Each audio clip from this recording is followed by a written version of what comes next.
En prison, il découvre une chose terrible, dès qu'une détenue laisse échapper un gémissement, elle se fait violemment tabasser par les autres. Nassir, lui aussi emprisonné, commence alors à paniquer. Il a peur de finir comme ces femmes. Heureusement, il rencontre un codétenu chauve plutôt bienveillant. Celui-ci le met en garde, il ne doit révéler à personne la raison de son incarcération, sinon il s'attirera de gros ennuis. So what are you in for?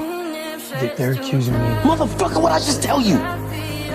Puis le chauve lui explique que, si quelqu'un le prend pour cible, il ne doit surtout pas se laisser faire. Sinon, il sera harcelé sans arrêt. Il lui conseille aussi de se muscler un peu pour inspirer un minimum de crainte. À la fin, tous deux posent les yeux sur un colosse. Le chauve lui dit que c'est Freddy, un champion de boxe, et qu'en prison, pratiquement personne n'ose s'en prendre à lui. Il promet souvent sa protection aux autres, mais une fois qu'on l'accepte, on tombe sous sa coupe. Grâce au conseil du chauve, les jours passent ainsi, relativement paisibles. Jusqu'au jour où Nassir revient du tribunal. Mais son procès a été diffusé à la télévision, et désormais tous les détenus connaissent le crime dont on l'accuse. C'est à ce moment-là qu'un complot contre lui se met véritablement en marche. Cette nuit-là même, 3 hommes baraqués s'approchent de Nassir. Heureusement, les gardiens interviennent à temps, ce qui lui évite de se faire passer à tabac. Mais le lendemain, le temps d'aller uriner, son lit est incendié. Après qu'on lui a enfin attribué une nouvelle couchette, l'attitude du chauve envers lui change du tout au tout. Sa nièce a en effet été agressée puis assassinée, et cela correspond précisément à l'accusation pour laquelle Nassir a été incarcéré. Il lui jette alors de l'eau bouillante au visage. Quand les gardiens lui demandent l'origine de ses brûlures, il ne dénonce pas le chauve. Il sait qu'en prison, les balances deviennent aussitôt des ennemis publics. Et dans ce cas, il risquerait fort de ne même pas vivre assez longtemps pour entendre le verdict du tribunal, il pourrait être battu à mort derrière les barreaux. Pourtant, alors qu'il s'apprête à retourner dans sa cellule, le regard des autres détenus le terrifie. N'ayant plus d'autre choix, il va voir Freddy. En réalité, Freddy l'attendait déjà. Quand les autres détenus s'en sont pris à Nassir, Freddy a tout vu depuis la fenêtre de sa cellule.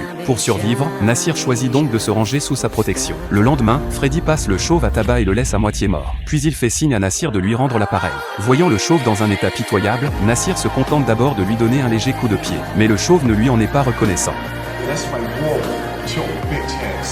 Les paroles du chauve libèrent toute sa colère. Il se précipite alors sur lui et le frappe avec une violence inouïe. Après cet épisode, plus personne n'ose provoquer Nassir. Mais peu de temps après, Freddy rencontre un problème dans son trafic de drogue. Il a besoin de l'aide de Nassir. Lors d'un parloir, celui-ci doit avaler la drogue pour la cacher dans son ventre, puis la faire entrer dans la prison. Et Nassir n'a pas le moindre choix. Pendant la visite, John remarque immédiatement que quelque chose ne va pas. Il le met en garde, s'il se fait prendre, il peut faire une croix sur tout espoir de faire basculer son affaire. Mais pour rester en vie, Nassir n'a d'autre solution que de devenir malgré lui un criminel à part entière.